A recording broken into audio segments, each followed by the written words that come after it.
నమస్కారం, welcome to I dream. ధర్మ మార్గం విత్ విజిత కార్యక్రమానికి స్వాగతం.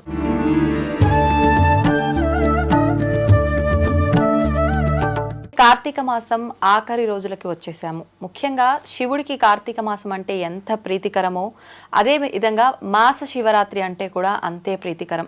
అయితే ప్రతి నెలలో వచ్చే ఈ మాస శివరాత్రి కన్నా కూడా కార్తీక మాసంలో వచ్చే మాస శివరాత్రికి చాలా ప్రత్యేకమైన విధి విధానాలు ఆచరిస్తే కనుక మంచి ఫలితాలను పొందే అవకాశం ఉంటుంది. అయితే నిజంగా ఆ రోజు ఆచరించాల్సిన విధి విధానాలేంటి? శివుడు అభిషేక ప్రియుడు అని చెప్పి అంటూ ఉంటాము. నిజంగా ఆ రోజున ఎటువంటి ద్రవ్యాలతో శివుడికి అభిషేకం చేస్తే బాగుంటుంది? ఇలాంటి మంచి మంచి విషయాలు ఇప్పుడు గురుగారితో మాట్లాడి తెలుసుకుందాం. ప్రస్తుతం మనతో పాటు ఉన్నారు ప్రముఖ జ్యోతిష పండితులు నందిబట్ల శ్రీహరి శర్మ గారు. ఇప్పుడు వారితో మాట్లాడిద్దాం. నమస్కారం గురుగారు. వాగర్థావివ సంపృక్తౌ వాగర్థ ప్రతిపత్తయే జగతః పితరౌ వందే పార్వతీ పరమేశ్వరౌ. ఆదిత్యాయ చ సోమాయ మంగళాయ బుధాయ చ గురు శుక్ర శనిభ్యశ్చ రాహవే కేతవే నమః. శృంగేరి జగద్గురు పీఠాధిపతులకి, కంచి పీఠాధిపతులకి నమస్కారములు తెలియజేసుకుంటూ కార్యక్రమాన్ని ప్రారంభిద్దాం. గురుగారు, మాస శివరాత్రి అంటేనే చాలా ప్రత్యేకమైనది. కానీ ముఖ్యంగా ఇప్పుడు మనం కార్తీక మాసంలో ఉన్నాము. ఈ మాసంలో వచ్చే మాస శివరాత్రి అంటే శివుడికి చాలా ప్రీతికరమైనదిగా మనం చెప్పుకుంటాం. అయితే ఆ రోజు మనం ఆయనని ఏ రకంగా గనక ఆరాధిస్తే బాగుంటుంది? శివుడు అభిషేక ప్రియుడు అంటుంటాము. అయితే ఎటువంటి ద్రవ్యాలతో అభిషేకం చేస్తే బాగుంటుంది? ఇలాంటి విషయాలన్నీ కూడా తెలియజేయండి. తప్పకుండానమ్మా. ముఖ్యంగా ప్రతి నెలలో కూడా మాస శివరాత్రి అనేటువంటిది ఉంటుంది. అంటే మాఘమాసంలో ఉన్నటువంటి మాస శివరాత్రి మనకు మహాశివరాత్రి అయితే, అంతటి పర్వదినానికి సమానమైనటువంటిది కార్తీక మాసంలో వచ్చే మాస శివరాత్రి. అంటే చతుర్దశి తిథి అనేటువంటిది సంధ్యాకాలానికి ఉండాలి. అది మాస శివరాత్రిగా చెప్పబడి ఉంటుంది. కాబట్టి ఈ యొక్క 29వ తారీఖు శుక్రవారం రోజున మాస శివరాత్రి ఉదయం పూట త్రయోదశి తిథి ఉంది. 10:18 వరకు స్వాతి నక్షత్రం ఉంది. తదనంతరం విశాఖ నక్షత్రం. విశాఖ నక్షత్రంలో మాస శివరాత్రి రావడం అనేటువంటిది చాలా పర్వదినం. త్రయోదశి తిథి స్వాతి నక్షత్రం కలిసి ఉండడం ఇంకా విశిష్టతం. ఎందుకంటారా? వీక్షించేటువంటి ఐ డ్రీమ్ ప్రేక్షకులు కూడా గమనించాల్సింది ఏంటంటే, ఈ యొక్క భూమిలో సమస్త ప్రాణికోటికి ఆధారభూతమైంది ఏంటమ్మా? వాయువు. కాబట్టి ఈ వాయువు జలచరాలకి, క్షీరదాలకి, మానవులకి, పశుపక్షాదులకి, జంతువులకి శ్వాస. ఈ శ్వాస అనగా మన శరీరంలో వాయువు ఉంటేనే ప్రాణం ఉంటుంది. ఒక్కసారి వాయువు వెళ్ళిపోతే వాయువుని అంటిపెట్టుకొని మిగతా పంచభూతాల్లో మిగిలిన 4 భూతాలు అన్నీ వెళ్ళిపోతాయి. కాబట్టి వాయువే ప్రధానం. అటువంటి వాయుదేవత అధిపతిగా ఉన్న నక్షత్రం స్వాతి నక్షత్రం. అందుకనే ఓం స్వాతి నక్షత్రానికి ఏ విధంగా ఉంటుంది? ఓం వాయుర్నక్షత్రమభ్యే చిత్రం అని ఉంటుంది. అంటే ఏంటి? ఆ నక్షత్రానికి అధిపతి వాయువు.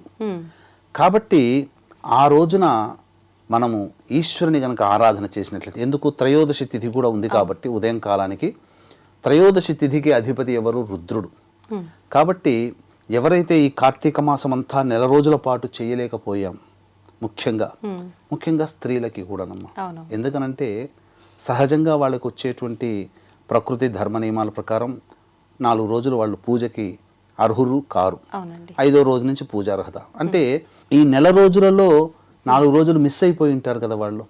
కాబట్టి అటువంటి వాళ్ళ కోసమై ఈ యొక్క మాస శివరాత్రి రోజున కనుక వాళ్ళు తప్పకుండా దీపారాధన కానీ, అలాగే అభిషేకం కానీ, అన్నిటికంటే మించి దానాది కార్యక్రమాలు కూడా ఈ యొక్క మాస శివరాత్రి రోజున చేసినట్లయితే చాలా విశేష ఫలితం ఉంటుంది. ఎటువంటి దానాలండి? దానములు ఖచ్చితంగా దీపారాధన, దీపదానం చేయవచ్చు, ఉసిరిక దానం చేయవచ్చు. సంధ్యాకాలానికి విశాఖ నక్షత్రం ఉంది.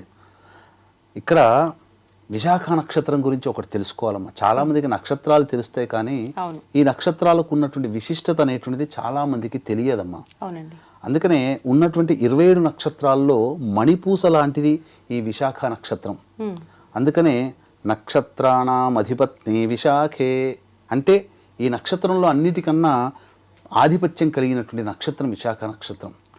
కాబట్టి ఇటువంటి విశాఖ నక్షత్రం రోజున ఎవరైతే దాన కార్యక్రమాలు చేస్తారో వాళ్ళకి విశేషమైనటువంటి ఫలితం కలుగుతుందమ్మా. ఖచ్చితంగా ఆ రోజు ఏదైనా సమయంలోనే దానం చేయాలి. ప్రదోషకాల సమయంలో కనుక దీపారాధన చేసి ఎవరైతే దీపదానము కానీ, లేదా అమలక అనగా ఉసిరిక దానము కానీ, లేదా మార్కండేయ పురాణము చేసిన దానము చేసిన చాలా విశేషము. అలాగే ఇక దీపారాధన ఫలితము కూడా చాలా ఉంటుంది. కాబట్టి దీపారాధన ఏ విధంగా చేయాలి, అసలు రోజులో గనక చూసుకున్నట్లయితే ఉదయమే బ్రహ్మ ముహూర్త కాలమున లేచి చక్కగా స్నానాది కృత్యములు తీర్చుకున్న తర్వాత 4 to 6 మధ్య కాలంలో శివ చిత్రపటానికి పూలమాల వేసిన తర్వాత శివ సహస్రనామ పారాయణం, దుర్గా సహస్రనామ పారాయణం 2 పఠించిన తర్వాత పంచామృతాలు నైవేద్యంగా పెట్టవచ్చు. నైవేద్యంగా పెట్టిన తర్వాత లేదా ఆవు పాలైనా నైవేద్యంగా పెట్టవచ్చు. ఇక తులసి చెట్టు దగ్గర ఆ త్రయోదశి తిథి రోజున రుద్రప్రీతి విష్ణు ప్రీతి కోసమై తులసి చెట్టు దగ్గర కూడా దీపారాధన చేసి వీలైతే విష్ణు సహస్రనామ పారాయణం చేయండి. వీక్షించేటువంటి ప్రేక్షకులు కూడా మనవి. ఇక ఆ మాస శివరాత్రి రోజున సాయంకాలం 5:36, 5:30 మధ్యకాలంలో ప్రదోషకాలం ప్రారంభమవుతుంది. కాబట్టి ఈ ప్రదోష కాలములో ఎటువంటి నియమాలు పాటించాలి అని అనుకుంటే 4 గంటలకల్లా కాలకృత్యాదులు స్నానం ఆచరించుకొని చక్కగా దేవాలయానికి చేరుకొని ఆ దేవాలయంలో ప్రదోషకాల సమయంలో ఈశ్వరుని అర్చన శివలింగం దగ్గర అర్చన చేయించుకోవాలమ్మా. మారేడు దళాలతో కానీ, నందివర్ధన పుష్పాలతో కానీ, గన్నేరు పుష్పాలతో కానీ, ఏదైనా కానీ మల్లె పుష్పాలతో కానీ, లేదా 8 రకాలైనటువంటి పుష్పములతో ఆ స్వామికి అర్చన జరిపించుకోవాలి. జరిపించుకున్న తర్వాత ఇక ఆ అర్చన తదనంతరం బయటికి వచ్చి దీపారాధన ఇచ్చినట్లయితే, దీపారాధన అంటే చాలామంది 720 ఒత్తుల్ని చేసుకోలేకపోయి ఉంటారు. ఇక చాలామంది మహిళలు కార్తీక పౌర్ణమి ముందు వచ్చే చతుర్దశి రోజున ఇలా అనేక పుణ్య ఆర్ద్ర నక్షత్రం ఉన్న రోజున చక్కగా దీపారాధన చేసుకున్నారు. మళ్ళీ ఇప్పుడు 720 ఒత్తులు దీపారాధన చేయవచ్చు, తప్పు లేదమ్మా. దానాది కార్యక్రమాలు కూడా చేయవచ్చు. మార్కండేయ పురాణం దానం చేస్తే వాజపేయి యాగం చేసిన పుణ్య ఫలితం దక్కుతుంది. అలాగే ఉసిరికా దానము, సాలగ్రామ దానం కూడా చేయవచ్చునమ్మా. చాలా విశేషం అమ్మా సాలగ్రామ దానం. తర్వాత అవకాశం ఉంటే ఇప్పుడు నేను మొన్న మురుడేశ్వర్ వెళ్ళడం జరిగింది. అక్కడ ఆ సందర్భంలో ఒక మంచి విషయం తెలిసిందమ్మా. ఎందుకనంటే చాలామందికి హారతులు ఇవ్వడం అనేటువంటిది ఈశ్వరునికి ఇంట్లో భక్తిగా చేసుకుంటారు. ఈ హారతికి సంబంధించినవి చాలా ఖర్చు వెచ్చించి కొన్ని కొనుక్కుంటారు. ఏది నంది హారతి, బిల్వ హారతి, సర్పహారతి, అలాగే నక్షత్ర హారతి, పంచహారతి ఇలా ఇస్తారు. అయితే ఇవన్నీ కూడా ఖర్చుతో కూడుకున్నవి. కాస్త డబ్బున్న వాళ్ళు కొనుక్కొని వాళ్ళ కోరికకు తగ్గట్టుగా ఆరాధన చేసుకోవడం. కానీ అందరికీ అంత డబ్బు ఉండదు కదమ్మా. అయితే నేను చూసింది ఏంటంటే ఆ మురుడేశ్వరికి 30 ఒత్తులు కలిపి ఒకే దాంట్లో పెట్టి హారతి ఇచ్చారు. అంటే మాసం రోజులు చేసిన పుణ్య ఫలితం దక్కుతుంది కదమ్మా. అందుకని 30 ఒత్తులు పెట్టి ఆ దీపారాధన చేసి స్వామికి హారతి ఇస్తే చాలు. ఇక నంది హారతి, బిల్వ హారతి ఇవన్నీ కూడా చేయలేని వాళ్ళు నక్షత్ర హారతి అన్నప్పుడు ఒక ప్లేట్లో ఏముందమ్మా 27 ఒత్తులు వేసి 27 వెలిగిస్తే 27 వరుసగా అవుతాయి కదా. ఆ వరుసగా స్వామి వారికి హారతి ఇచ్చిన 27 హారతి. మనము చూసినట్టుగా ఇంతింత పెద్ద పెద్దగా హారతులు కొనుక్కోవాల్సిన అవసరం లేదు. డబ్బున వాళ్ళు కొనుక్కుంటారు. మనం ఎప్పుడు మన ఐ డ్రీమ్ పక్షపాతం ఎప్పుడు కూడా సామాన్య మానవుని దృష్టిలో పెట్టుకునే చెప్పేటువంటివి పరిహారాల్లో. కాబట్టి ఆ విధంగా చేయవచ్చు. ఇక 30 ఒత్తులు పెట్టి కూడా దీపారాధన చేయవచ్చు. తరువాత ఇంకా విశేషంగా నంది చిత్రం దొరికిందనుకోండి, లేదా ఒక చిన్న నంది ఆ ప్లేట్లో పెట్టుకొని ఆ నంది ముందర 3 ఒత్తులు వెలిగించి ఆ స్వామికి ఇస్తే నంది హారతి అయిపోతుంది. తప్పేమీ లేదు. ఎందుకనంటే సామాన్య మానవుడి కోసం చెప్పేటువంటి పరిహారం ఇది. ఇక బిల్వ హారతి అంటే ఒక బిల్వదళం పెట్టి ప్లేట్లో దాని ముందు 3 హారతులు వెలిగించినా చాలు, బిల్వ హారతి అవుతుంది.